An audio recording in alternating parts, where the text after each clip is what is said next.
Cameroun, l'avenir du Cameroun pouvait se faire avec Maurice Kamto, peut toujours se faire sans Maurice Kamto. Ça, il faut le dire comme ça pour être équitable. C'est vrai. Parce que nous serions donc perdus. Depuis que Jésus est parti, le christianisme n'a pas fermé ses portes. Donc ça, c'est la première chose. Et la deuxième chose, c'est que Maurice Kamto a donc un rôle à jouer qui est très important. Extrêmement. Qui est très important. Les élections locales. Non, je ne vais pas aux élections locales, je suis aux élections présidentielles. Il doit donc indiquer qu'il se bat pour la nation ou qu'il se battait pour la nation et non pas pour l'individu qu'il est. Je parle des élections. Nous avons quelqu'un, un exemple tout à côté, hein, lorsqu'un système répressif a envoyé Sonko en prison, l'a privé de tous ses mouvements, Sonko aurait pu se dire, les choses en restent là. C'est vrai. Sonko a dit, les choses ne vont pas en rester là. De toutes les façons, je vais régler ce problème même du fond de ma cellule. Il a réglé le problème. Sonko a le retour d'ascenseur aujourd'hui. C'est un grand... Vous savez comment on connaît moins Diomaye que Sonko? L'homme le plus fort de ce pays, ne faisons pas insulte au président, c'est Sonko. Ce n'est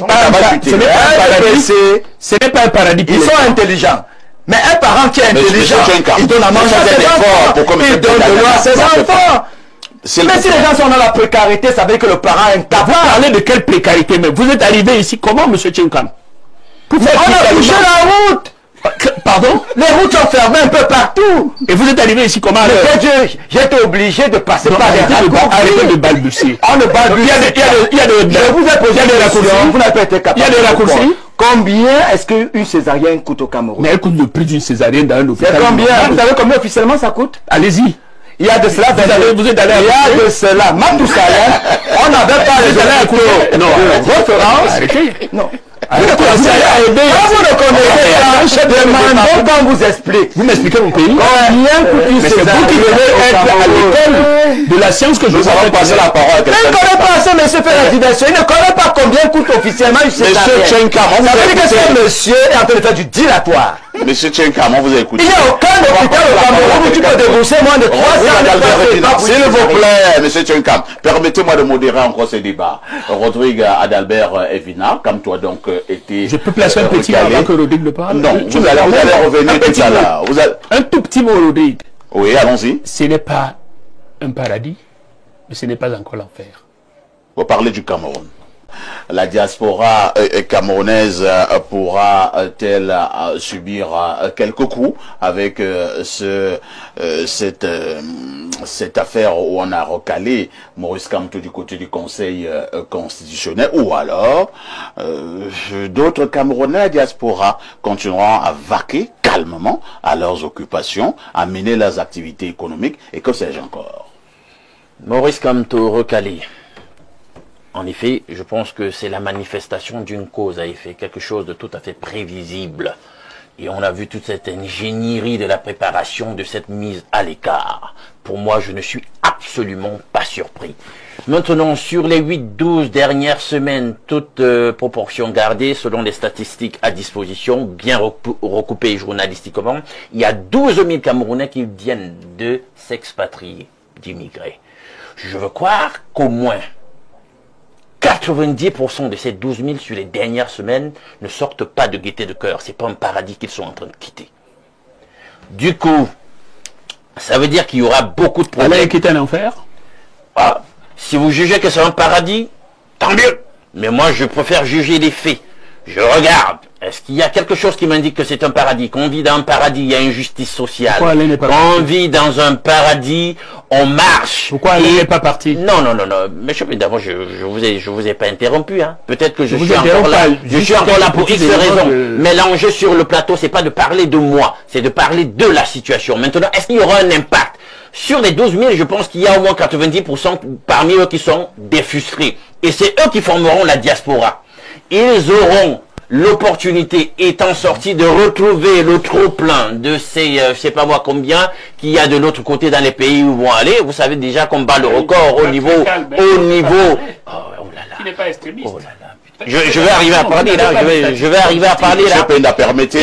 À M. Alain donc ils vont certainement aller nourrir l'autre plan de frustration qu'il y a déjà de l'autre côté et dont on a eu le ressenti hier au travers de cette espèce d'émoi qui s'est manifesté un peu violemment dans certaines parties de l'Occident, justement parce que les gens sont frustrés.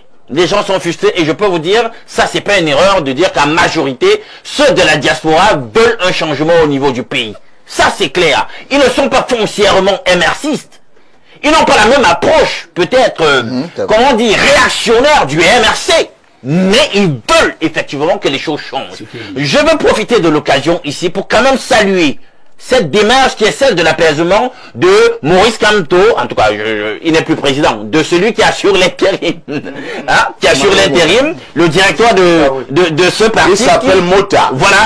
Il faut s'habituer avec ce nom, voilà. Mota. Qui a c'est lui qui parle maintenant au nom du MRC. Du MRC. Qui a quand même appelé officiellement à l'apaisement et de continuer dans la dynamique d'un changement par la voie des urnes. Tant mieux. Alors, il n'y a pas une opposition qui va faire figuration à l'absence de Maurice Kamto. Et je pense que ce serait vraiment très réducteur de penser que du moment où il n'y a pas de Maurice Kamto, on ne doit pas penser le changement autrement. Maurice Kamto, à lui seul, ne peut pas résumer les volontés de changement du Cameroun. Et il peut encore, au regard de l'importance qu'il a, de l'aura que draine sa personne, positionner son parti, ses militants dans le parti. Quel parti? Le Manidem? Pas le Manidem, parce que non, il est un membre du Manidem. On ne peut pas ignorer. Quand tu dis ça, je te comprends, je dis ceci. Il peut encore. Moi, je suis journaliste, hein. Non. Laissons le faire. Parfait. C'est pas Tchèque comme tu vas me démentir. Le parti de Maurice Kamto maintenant s'appelle le Manidem. Voilà. Justement, il peut appeler, n'est-ce pas, ceux du Manidem à voter. Parfait, tu comprends ce que je dis. Il peut appeler tant ceux du Manidem et encore le capital sympathie de son ancien parti, si tu veux que je m'explique. Ce n'est pas moi qui veux. Non, je dis c'est les faits, tu as raison. Il peut de même appeler cela. Parce que il représente quand même, n'oublions pas qu'il a quand même fait un score relativement important qu'il a mené à être deuxième à la dernière échéance présidentielle. Appeler aussi cela à se mobiliser pour soutenir un certain candidat ou une alliance de partis dans le cadre de cette élection et il peut effectivement influer sur l'issue de cette élection. Merci. Avant de passer la parole au consultant, on va prendre Carlos Moser qui est du côté des États-Unis. Carlos Moser, bonjour. Bonjour, parfait, ici, bonjour à tous. Carlos Moser, bonjour. Bonjour, parfait, ici, bonjour à tous. Alors, vous êtes journaliste du côté des États-Unis, vous êtes Camerounais. Quelle est l'ambiance qui règne de ce côté depuis l'annonce de la mise à l'écart du candidat Kamto par le Conseil constitutionnel? Alors, on va dire tout de suite que c'est la déception. Hein. C'est la déception parce que lorsqu'on a vu on se demande si nous sommes en justice. Vous voyez, les Camerounais de la diaspora sont quand même assez outrés avec ce résultat qu'on a eu, n'est-ce pas, hier du côté de Yaoundé. Alors d'abord, je vais dire deux choses rapidement. Alors la première des choses, vous avez posé la question sur le plateau de savoir qu'est-ce que Maurice Kamto va devenir maintenant, est-ce qu'il va retourner dans son parti? Odile d'Albert n'a pas voulu répondre ça de manière claire, mais je pense que, puisque beaucoup estimaient qu'il était un Yango, alors quand tu prends ton Yango, tu vas quelque part, tu ne cales pas là-bas. Quand tu finis ce que tu as fait, tu prends le même Yango et tu rentres à la maison. Donc son bureau politique va retrouver le moyen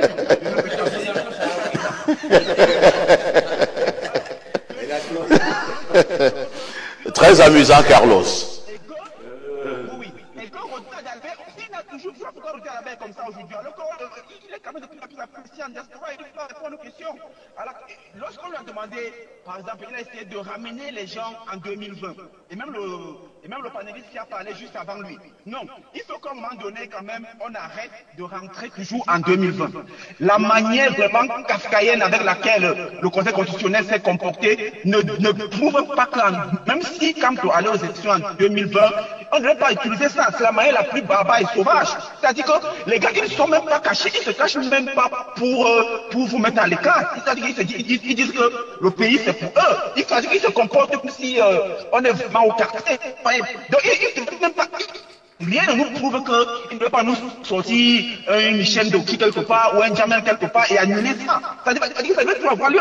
Aujourd'hui, on se rend compte qu'au Cameroun, et c'est déplorable parce que c'est la plus haute juridiction qu'il a fait. Et qui le fait à l'élection présidentielle. Donc désormais au Cameroun, il y a une jurisprudence qui est ancrée, c'est-à-dire que, parfait, tu crées ton parti politique, tu es là, tu as les membres, et puis tu mets ta candidature pour n'importe quelle élection, et un qui donne part de nulle part, il met ta candidature, et on gagne. Il vous dit qui est légal, ce n'est pas un côté constitutionnel, on vous met à l'écart tout simplement parce que la tricherie, elle est à ciel ouvert, on ne cherche même pas à savoir.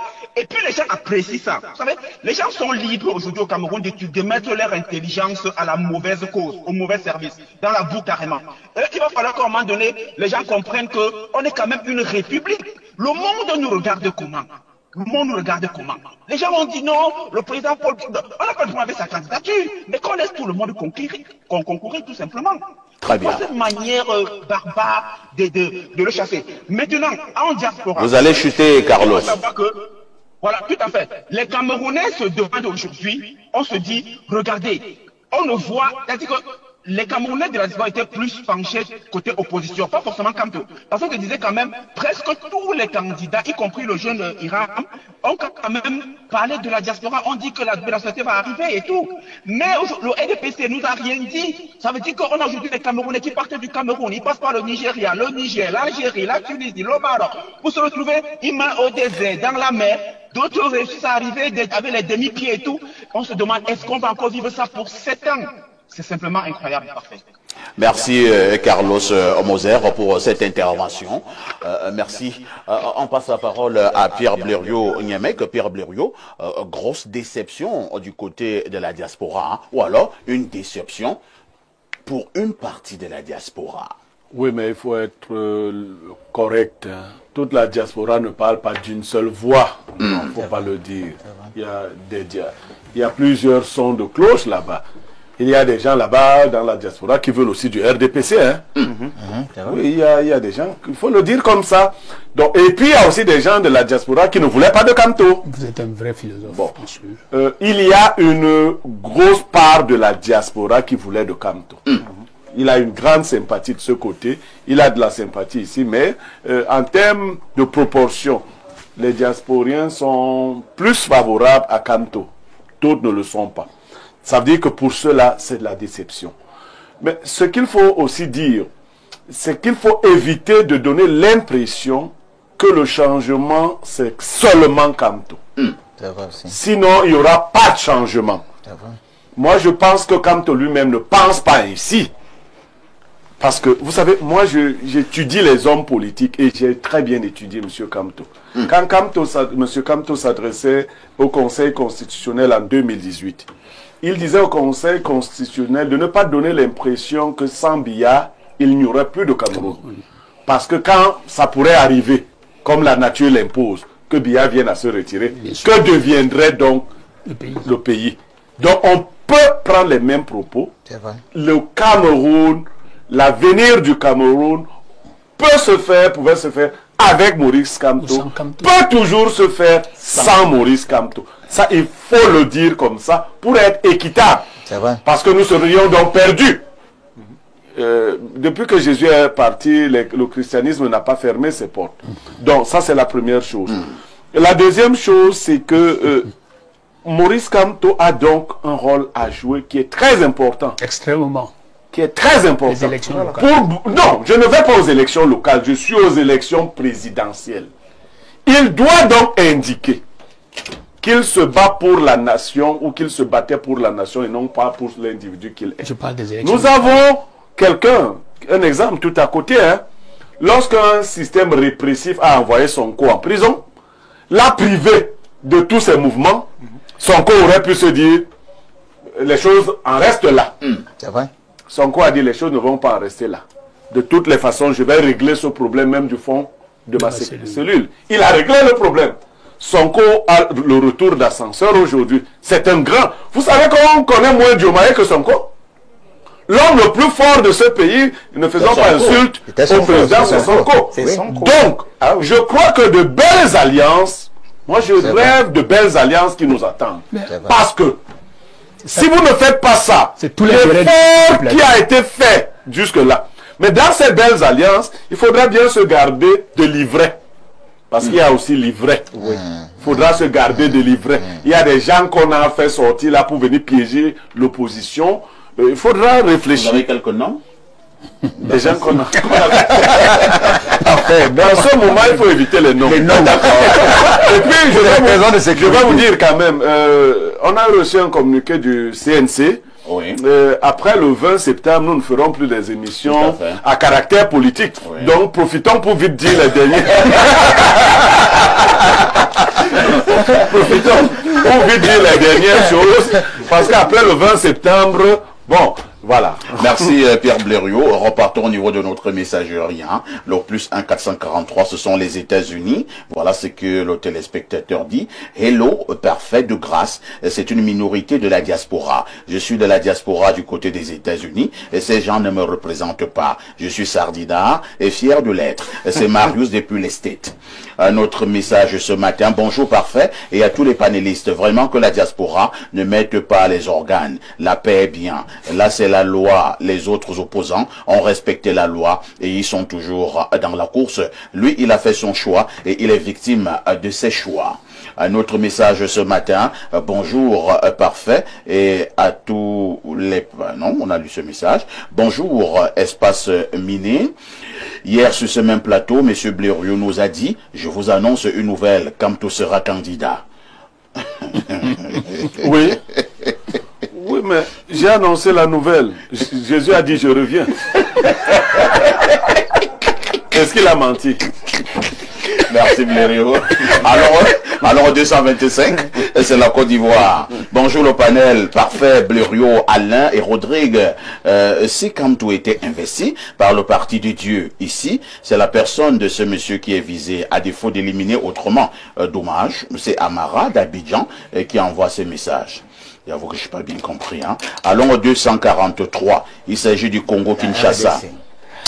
Alors que dit le téléspectateur? Oh là là, c'est un long message. Vous pensez que je vais tout lire? Bonjour à tous. Au-delà des querelles partisanes ou des différences ethniques, la situation actuelle nous concerne tous, sans exception. Ce qui se joue aujourd'hui aura tôt ou tard des répercussions sur chacun de nous. Lorsqu'une institution d'État comme l'OMINAT se rend coupable de pratiques qui s'apparentent à une véritable... Moi, je ne peux pas lire ça, parce que n'ayant aucun élément, vous ne pouvez pas traiter l'OMINAT de cette manière-là, alors que vous n'avez aucun élément. Si vous avez des éléments, vous m'envoyez et on verra comment lire. Bonjour, le shérif de l'information. Et là, je suis au plus 33 la France, avec tous tes panélistes en particulier, à Bertrand Tchenkam. S'agissant du thème inscrit à l'ordre du jour, je pense que M. Kamto a créé beaucoup de désordre dans ce pays. Seule l'intelligence ne suffit pas pour la politique. Et c'est pas la ruse que Biya a eu le pouvoir venant d'Aïdjou. Résultat de course, il a divisé le Manidem, abandonné le MRC, brisé la carrière politique de plusieurs MRCistes. Vraiment perfecto. Maurice Kamto a dérangé. Voilà les gars qui sont au Ngata, en Belgique. Belle émission. C'est la rumeur depuis le nord, pas de Calais. D'accord.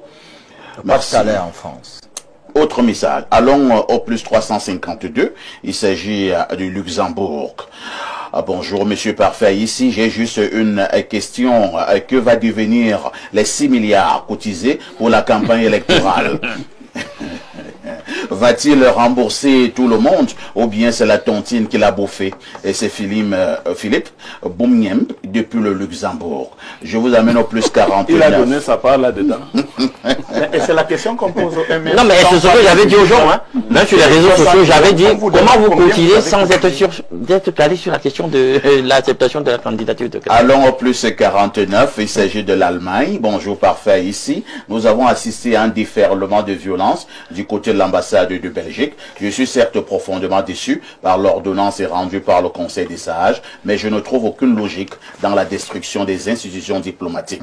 Cela vient jeter le discrédit sur le combat noble d'un homme qui, dans sa façon de procéder, ne se reconnaît pas en ses agissements. Un mot à l'attention du professeur Penda. Cette histoire de boycott des législatives de 2020 est un subterfuge pour justifier une injustice. Quand on voit tout ce qui a été déployé pour disqualifier le professeur Kamto, on comprend que si le MRC avait pris part à ces élections locales de 2020, on se serait retrouvé avec 3 présidents à la tête du parti. Jamen Doki et Tessera. Regardez l'UPC, le PCRN et Tessera. En attendant, professeur Ronangini et Limbi Lobé font... ils font quoi? Le chatter depuis hier à Essos.